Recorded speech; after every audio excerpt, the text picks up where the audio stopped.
Hello friends, welcome back to my studio. Hope you're well.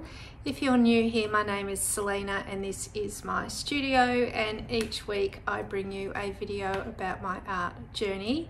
I love making my own art supplies, and today I thought I'd show you my version of how to make encaustic wax or encaustic medium, sometimes also called hot wax. It basically has two ingredients, that is beeswax and Damar Resin.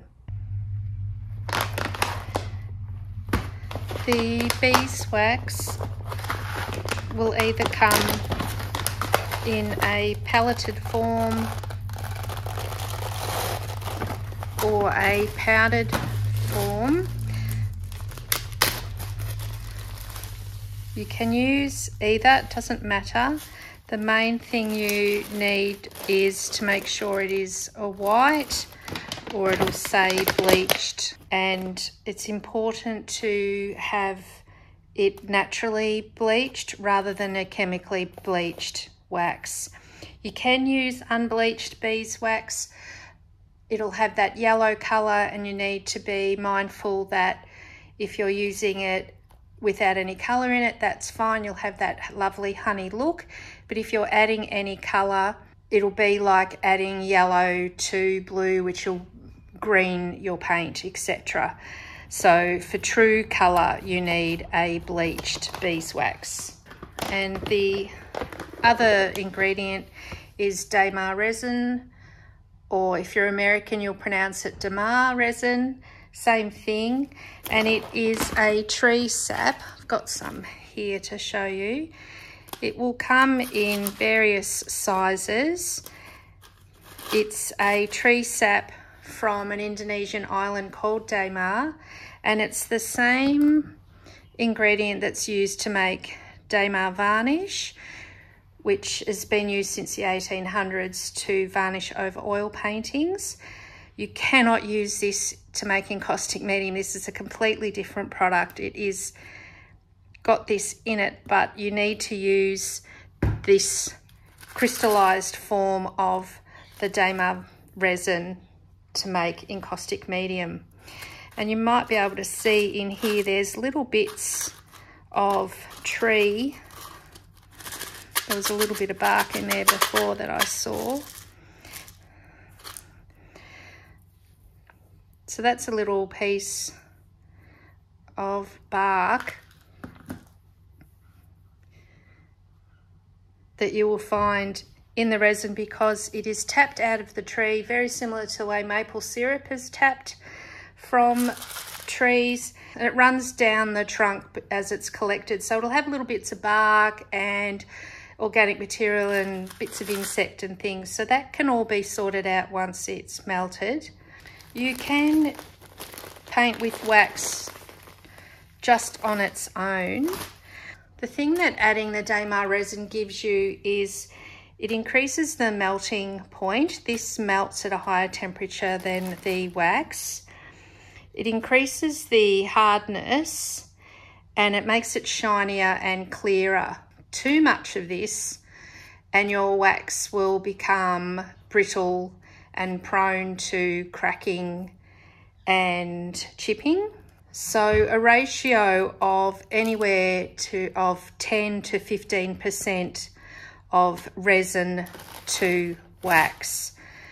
You can buy this ready-made from R&F. So this medium here is a palette form. So it looks very much like the bleached beeswax. It already has the Damar resin added in, and I believe the R&F medium, encaustic medium, is a ratio of 9:1. I can't tell you what percentage that is because I'm an artist and not a mathematician. I have noticed the difference with my homemade encaustic wax compared to this R&F medium. This did have a higher melting point, so it has definitely got more resin than the one I mix up. So you can buy that, but in Australia this is $46.50 for a pound. and I got this today, is 500 grams for $37.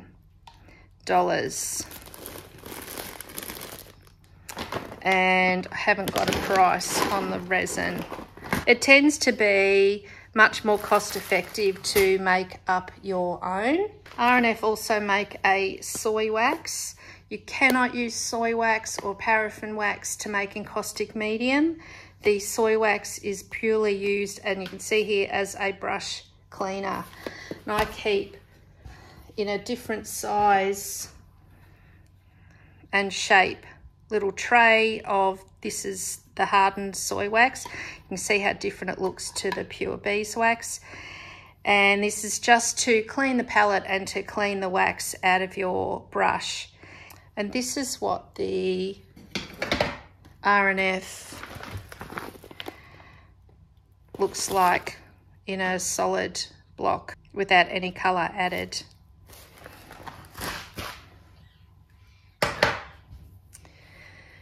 So the things you will need is, as I said, before that spills everywhere, I'll close that.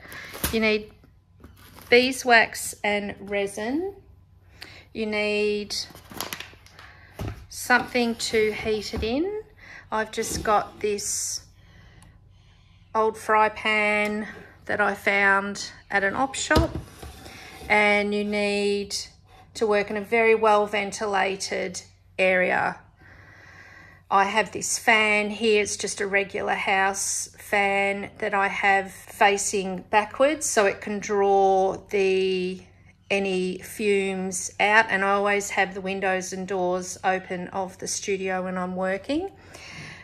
These are natural products, which is something that makes working with encaustic medium lovely. And it's, of course, one of the most ancient forms of art. The earliest surviving examples of encaustic wax art is, of course, the mummy portraits that date back to 200 to 400 BC. The only thing older than that, I think, is the cave paintings like those found in France that are way, way older. But it's a lovely natural product. Very, very versatile and wonderful to work with. The fumes from the resin, though, are toxic. So you want to make sure that that's never smoking in your pan, and certainly have a very well ventilated area when you're working with the encaustic wax. And the last thing you will need is something to store the wax in its solid form in. And these silicone molds, this is just a baking muffin mold, and I find that really great to have individual amounts of the medium, rather like I've got the R&F in this little tub. I can have these little cakes worth, and I can just melt them down. It's in a manageable size then, and I can melt them down as I need them. And the great thing about keeping them in a silicone mold as opposed to a tin is they're very, very easy to remove from these silicone molds. And I'll show you that when we get to that step. So let's get going. Turn this pan on. And the first thing that goes in is your resin, because it has a higher melting point. You can have your pan higher to get that going. Now sometimes that bark in there is very easy to see and pull out, and I'll show you how to remove the rest of any of that paraphernalia once at the very end. You can leave that bark and things in. Some people really like that very natural look to that. That can stay in if you wish. So I follow Alicia Torme's ratios, and she buys her wax in a pound block. And of course she's American, she works in pounds and we work in grams, kilograms and grams here. But she works to 1 pound of wax to a 1/4 cup of resin. And so that's what I've got in here, is 1/4 cup of the resin. And you can see here it's starting to melt and it's a little bit high. And it's very gooey, you know, it's resin. Very gooey stuff. It will all mix in to the wax wonderfully though.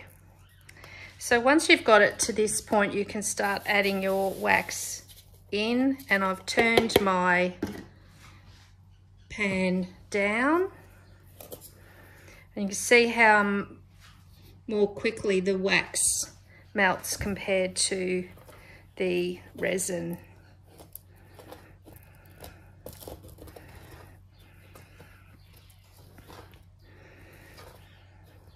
You don't have to stir it, it will eventually all mix in. I just like playing with it.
Don't be tempted to rush it by turning up the heat.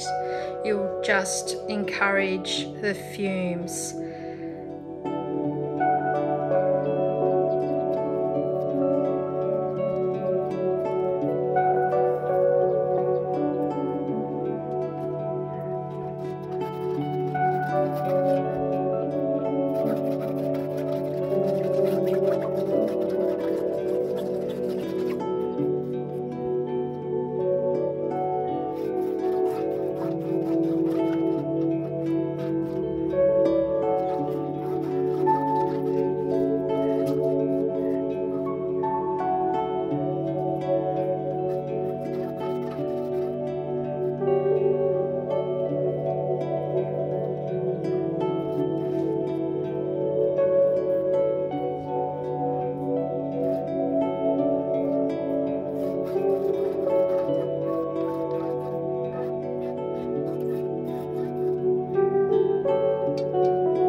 So you can see the amount of quite big pieces of bark that has come out of there.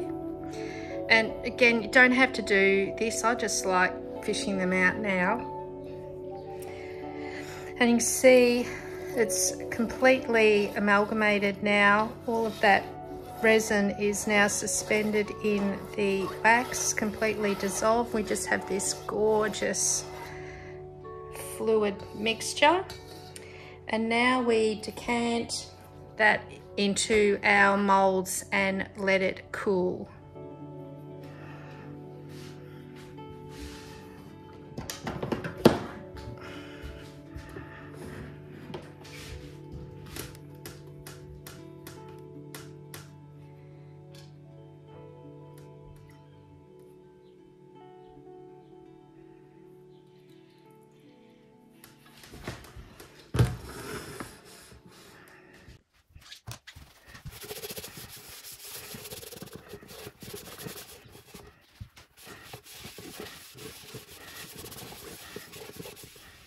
You can see here, while this is setting, there's quite a lot of debris still in there, even though I fished out all of that bark as we were going. But it's okay, this will all settle, and it already has, I can see, except for a couple little bits sitting on the surface there. Luckily, all of the debris is heavier than the melted wax, so it all drops to the bottom and we could remove it from there. And I'll show you that once these are cold. Here we are now that this is solidified. And of course, when you're talking about encaustic medium, you don't talk about it being wet or dry, you talk about it being hot or cold. So of course, when it's hot, it's liquid, and when it's cold, it's solid mass. So this is what they all look like, and you can see how easy it is to get it out, in fact, of these silicone mold. And this is where I say, see how it's all clear, and then just at the bottom here is where all of that debris has fallen to the bottom. And it's just a simple matter of heating it up a little bit, either with torch or a heat gun,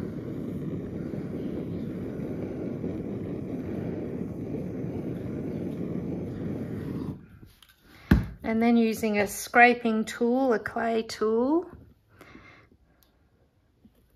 and taking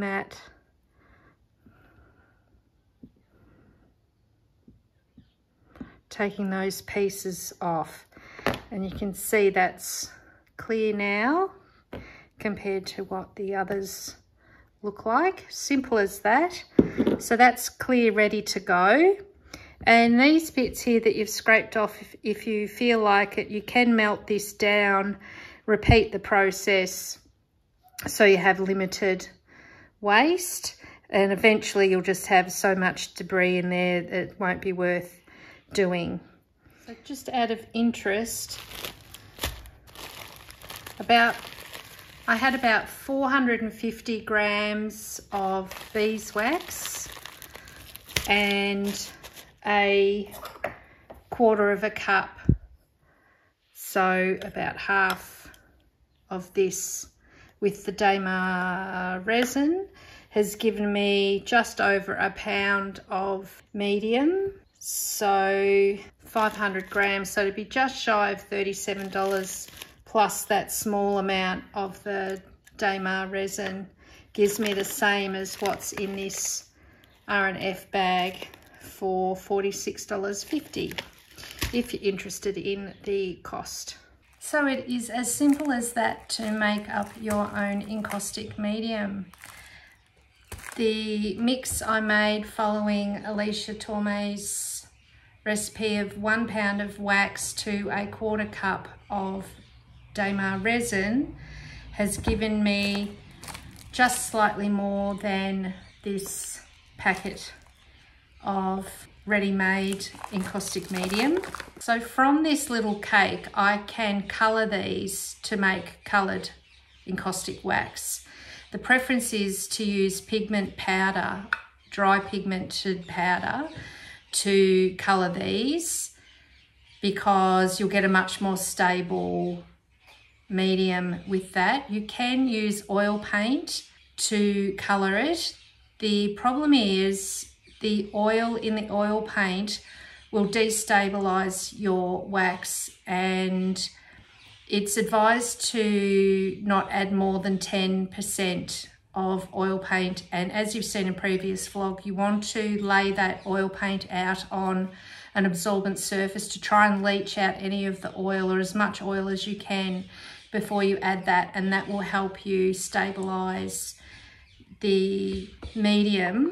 This is, it's going to look white perhaps on the camera, this is this pale pink that I've made, so there, that shows it. So this is the white encaustic wax that we've just made, and this is it with some colour in it with oil paint. So yeah, it's a fascinating medium to work with. The fact that you work with it in a molten state and allow it to cool is so different, of course, from working wet to dry, and it just has this lovely honey kind of smell in the studio as well, and I'm quite fascinated with it. In fact, all of the other things that I've been making, like the cold wax medium and things, I was chasing down, and you saw me do a faux encaustic vlog, I was chasing down really the look of encaustic wax work, and I haven't found it, and so I'm back